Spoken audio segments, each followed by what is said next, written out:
brain loves repetition. And the same thing with the cerebellums. The cerebellums love that. And so I was actually listening to a study that talked about how the cerebellums have about 3 times the amount of like the neural networks compared to the neocortex. And so just with that, you talk about like what the cerebellum actually controls. It can inhibit pain. It literally controls like, all your voluntary movements. And so like your smooth movements with that.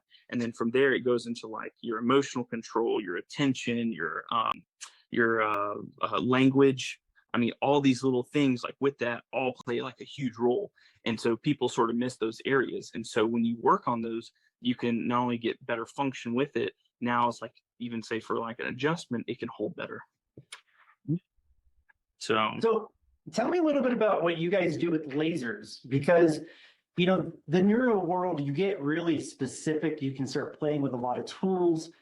You get away from adjusting and you start using more light, laser, strings, different ways to program the brain.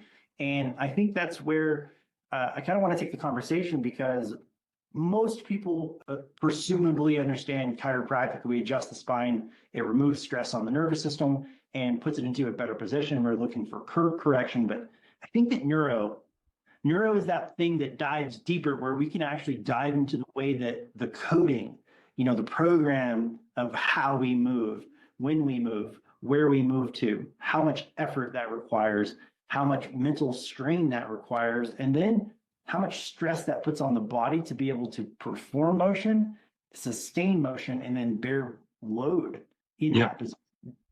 So let's get a little nerdy. All right, so we'll talk about this. So, the one thing that I see with a lot of patients is they come with like dysautonomia.